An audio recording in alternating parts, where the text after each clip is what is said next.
जय हिंद बच्चों। इस वीडियो में हम लोग डिस्कस करने वाले हैं बीए पार्ट थर्ड के हिंदी साहित्य के पेपर के ऊपर, और ये प्राइवेट और रेगुलर दोनों बच्चों के लिए है। पहले तो मैं आपको बता दूं कि देखिए, बेसिकली बेटा, ये हम लोग जो महत्वपूर्ण प्रश्न का डिस्कस करते हैं, ये सिर्फ महत्वपूर्ण प्रश्न ही होते हैं। इसका मतलब कहीं ये नहीं है कि आप लोग ये समझ लो कि यही क्वेश्चन आने वाले हैं, बस इनकी संभावनाएं ज़्यादा होती हैं। और ये सिर्फ आपको थोड़ा सा गाइड करने के लिए होते हैं, जिससे कि आप लोग पेपर के पैटर्न और दूसरी चीज़ों को अच्छे से समझ पाओ। जैसे मैं यहाँ पर आप लोग के साथ बात करूँ, जैसे ए जो खंड ए होता है उसमें 10 क्वेश्चन आते हैं एक एक नंबर के। खंड बी होता है उसमें आपके 10 क्वेश्चन आते हैं और 10 में से कोई 5 करने होते हैं, हर यूनिट से एक। और सेक्शन सी में जो है आपके 4 क्वेश्चन आते हैं और कोई 2 आपको करने होते हैं। तो इस प्रकार से ये पेपर का पैटर्न है। अब हिंदी में आप देखोगे तो पहली यूनिट जो है निर्धारित जो है हमारी वो केशव दास की है। तो केशव दास में से आपको जो है, मुझे जो लगता है व्यक्तिगत तौर पे, एक तो आप लोग बालकांड को और अयोध्या कांड को बहुत अच्छे से रीड कर लेना, और इसके साथ सुंदरकांड को भी देख लेना। अब इसमें से ये बताना बहुत मुश्किल है कि पिछले साल कौन सी व्याख्या आई थी। तो मेरा ये मानना है कि आप लोग पिछला पेपर देख लेना जितने भी स्टूडेंट हैं, और उस वाली व्याख्या को छोड़ करके या उस वाले कांड को छोड़ करके दूसरे वाले कांड में से आप लोग देख लोगे तो थोड़ी सी हेल्प मिल जाएगी।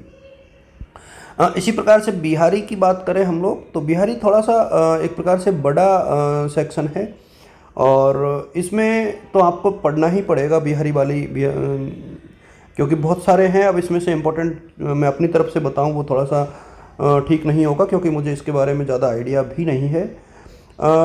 यूनिट यदि हम लोग सेकंड की बात करें, तो इसीलिए मैं कह रहा हूँ कि चूँकि 2 दे रखे हैं निर्धारित कवि, केशव दास और बिहारी पहली यूनिट में, तो पहली यूनिट में से आप लोग किसी एक को या तो पूरा पढ़ लो, एक सेक्शन ये भी हो सकता है। यूनिट यदि सेकंड की हम लोग बात करें, तो एक तो सूर्यमल मिश्रण के जो छंद हैं पिछले साल आए, उनको छोड़ करके बाकी को आप लोग पढ़ लें।